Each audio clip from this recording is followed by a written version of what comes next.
Welcome to Module 2. We made it through Module 1 now, and we're going to be, in this module, we're going to be doing 3 readings, 2 chapters from Creswell, a chapter out of a journal article, actually, by Magolda and Weems, and another journal article by Hostetler.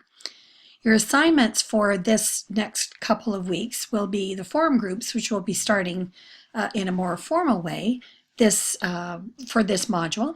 And you'll be required to have all of the requirements for the forum group done by February the 2nd. And if you have any questions about that, you can look under assignments, and there's also a rubric for your participation in the forum group. And so I'd suggest that you have a look at that. This is where most of your really significant learning is going to happen. During this course, it's then the give and take between you and your classmates and those who have been assigned to your particular forum group. And the sharing of ideas between you is going to be absolutely key to what you gain from this course. So your participation is important for marks, but it's important probably even more so for the learning experience that you're going to enjoy during this course. Your second assignment is going to be the completion of the observation assignment, part B of the observation assignment, and it will be due on January the 25th.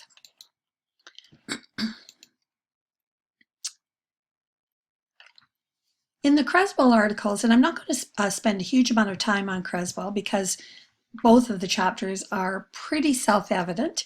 They go into sometimes excruciating detail, but they are really, really helpful. And these will be chapters that you'll go back to when you're doing your research at the completion of your program, because they really do provide the kind of nitty-gritty, the things you need to do and the things you need to be thinking about when you're actually doing your research.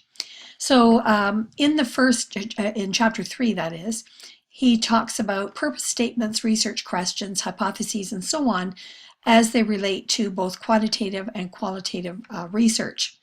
And he says that these are important because they provide study signposts, and those signposts are important to think about and state clearly. One of the dangers of doing research is research creep. You start off with a question, and then as you're doing your literature review and so on, you come across something, you think, oh, that'd be important and that might be interesting to include, etc., etc. And soon your question becomes so broad and so general that it's really, really hard to provide anything that's that's actually very meaningful. So this broad focus isn't always a researcher's friend. So what the purpose of actually developing these statements can be is in providing a focus for you as the researcher. And that focus will be what stays with you, remains with you, is written on your mirror so that you see it first thing in the morning. It's a sign on your desk and so on, so that everything that you do is related to that particular focus. It's also a track for the reader. So as you're writing up your research, in stating your purpose statements, in stating your research questions, your hypotheses, and so on, the reader is very clear about what it is that you are doing in your research. In that way, they won't be expecting that you'll be doing something else that may be of interest to them as well around that particular question.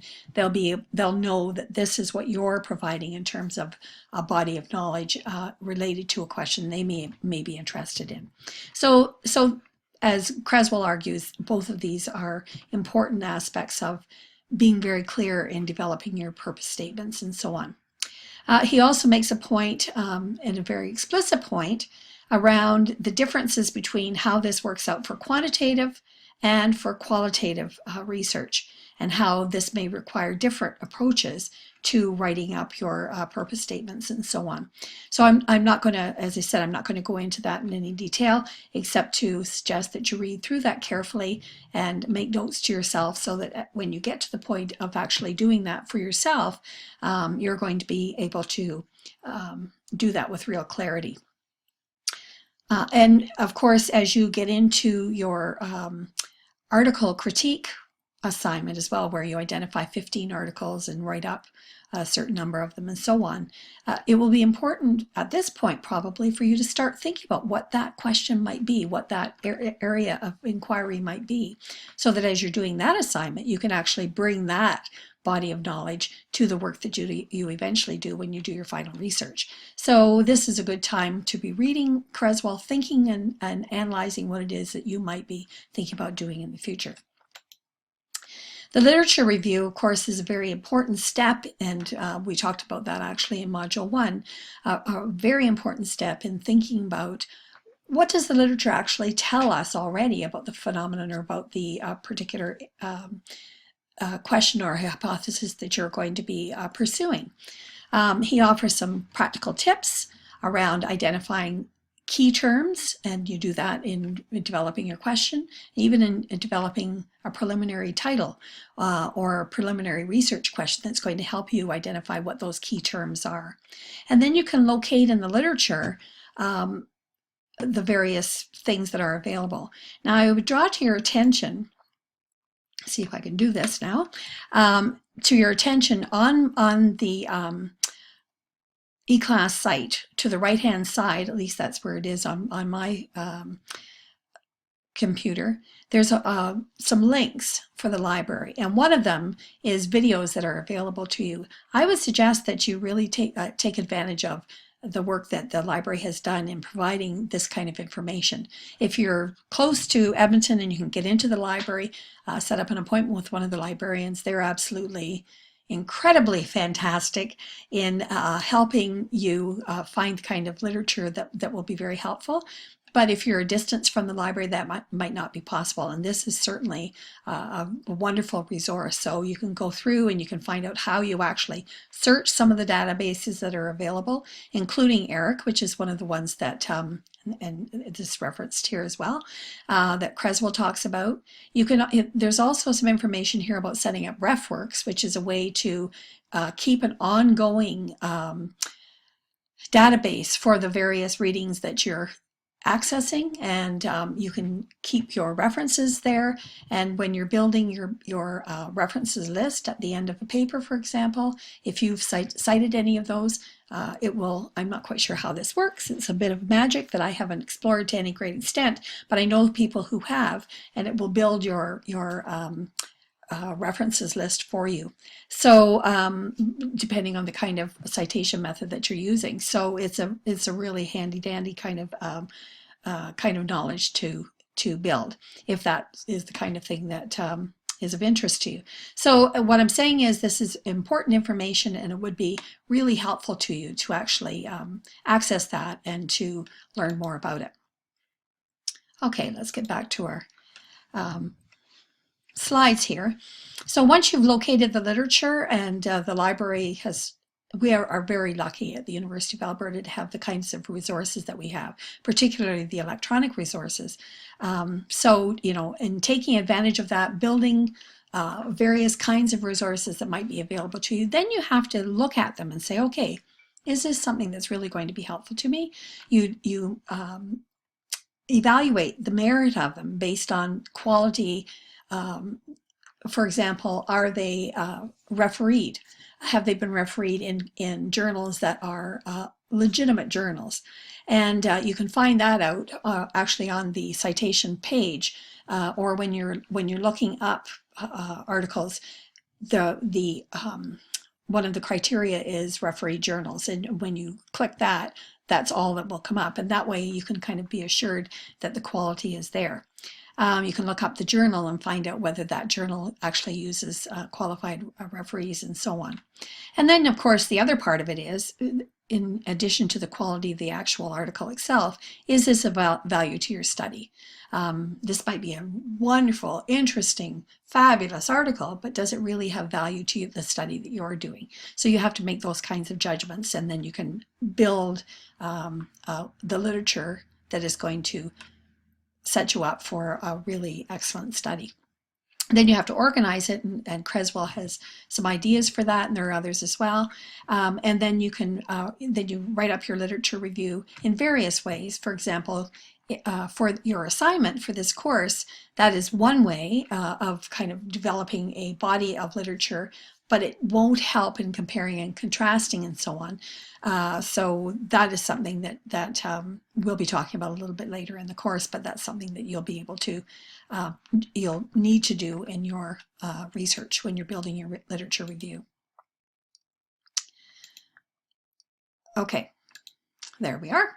All right, so the McGoldin and Lewis article is an interesting one, and it's a very accessible article. I found it interesting to read. And if you've done any kind of research, you know the kinds of things that they're talking about. And if you haven't, this is a really excellent article to read ahead of time so that you can be attuned to the kind of ethical dilemmas and the ethical questions that are raised, particularly in qualitative research. It's not that they don't emerge in quantitative research, and Hostetler actually gives some examples of what that might look like. But in McGoldin and Lewis, they're talking specifically about qualitative research, in which you're building your research based on relationships of trust between a researcher and those who are being researched. And that raises some very significant ethical questions. Of course, each institution, including the University of Alberta, has their own means by which they kind of create a bottom line of things that you have to have considered when you're doing any kind of research that's going to be approved by them and by the ethics board that the university uses. That ethics board is composed of professors and other academics who give of their time to review all of the research that is being done across the institution, and makes decisions about whether that researcher has made the kind of ethical significant ethical considerations that need to be made in order to ensure that there is no harm done to human subjects. So anybody who's doing research involving human subjects, no matter how benign you may believe it to be, still has to go through the research ethics process. It's it's one of those steps that you kind of sit there in fear and trembling that you'll pass, and you may have to make some adjustments. And but they're making those suggestions based on their best judgment, based on the criteria that they use and national bodies that to whom they are responsible. So it's an important part of the whole process. But as a researcher as well, you may be approved, but that doesn't end the kind of ethical responsibility that you hold. So I've already alluded to the researcher-respondent relationship. That relationship is premised on trust that you build and trust that you hold. You may not have disclosed everything that you're hoping to find. In fact, you won't. Probably. I mean, you're wanting it to be open-ended. You may not know yourself what it is entirely that you're hoping to find in the research that you're doing. And so the respondent trusts that you will take care, that you will do no harm in the research that you do. And so they talk about some of the fieldwork exemplars that came up in their own research. I could bore you ad infinitum of the kinds of things that all of us have dealt with in doing qualitative research. They talk, for example, about gatekeepers who are really happy to see a university professor come in and want to do research on their institution and feel that it might be really helpful. And before the researcher even has the words out of their mouth almost, they're saying, sure, that would be great. And so the question then for the researcher is, well, do I go on and do I give them all the kind of possible problems that can occur? Those TV commercials where use this particular drug and oh, and by the way, da-da-da, da-da-da, da-da-da, da-da-da, at the end of the commercial, and you're thinking, oh my goodness, I'm not sure I really want to take that drug. Well, as a researcher, you're kind of in the same position. Do you lay it all out? Do you raise all possibilities that you may know and the potential that there may be some that you don't know to somebody who wants to do the research with you? This raises some ethical questions that you need to be thinking about and responding to appropriately. Respondents will do the same thing. Oh, yeah. I know you from, you've visited my school and you seem to be a trustworthy person. Sure, I'd be willing to participate, and may not even read through the whole, paper that you provide for them that outlines the research and all of the possible ramifications that there might be.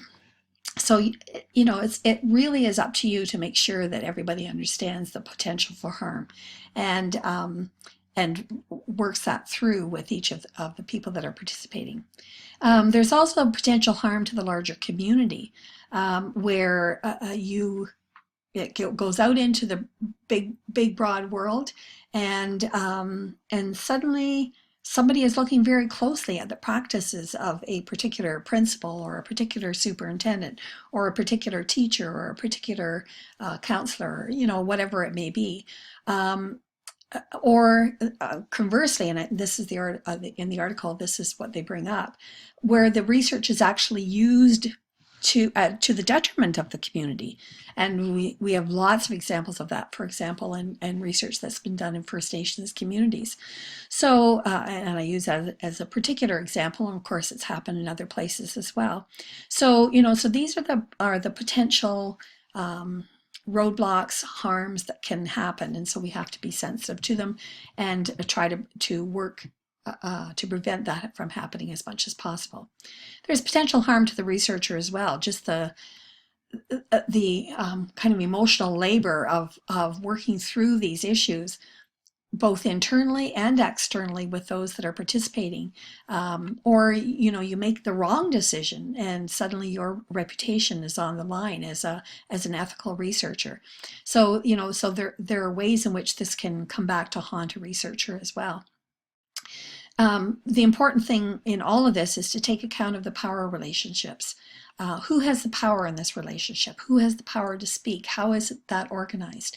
And how can that be organized to better serve everyone's interests so that harm does not occur?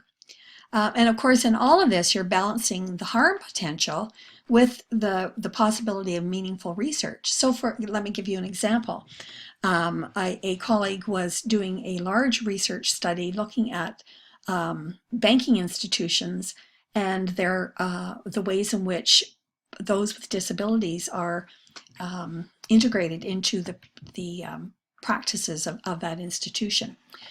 Went through the whole process, and at the end of it, in having to show that research to the institution, which was one of the requirements of having being able to even do the research, that institution decided that they did not want it published. So that person's research was gone. Had she or he been able to hide it somehow, would that have been an ethical decision? You know, so that what turned out to be very meaningful research could actually be known. These are the questions that, you know, may occur. And so Magolda and Lewis, using their own practices and their own research in the field and so on, have used that to raise some of these questions so that we can think about them. So they then provide some possible avenues that need to be considered. And I would suggest that these would be a good place to start when you're thinking about your forum discussion in response to this module's question, because I think it raises some interesting questions for practices of researchers. So I'm not going to go into that, but I would suggest that you have a good look at it and think about it in the context of the Magolda and Lewis article. And lastly, pardon me, we have the Hostetler article. And in the Hostetler article, he considers the question, what is good research? Now, up until now, and mainly in Creswell, for example, good research is considered to be research that is methodologically supportable, that it is something that we could recommend as having been done correctly or having been done in a way that is that corresponds to best research practice and so on. But Hostetler asks this question from the perspective of an education philosopher who specializes in the notions of ethics and the whole study of ethics. And he then makes a statement near the end of the paper that I think is really an important one, where he talks about how this how this plays out for us.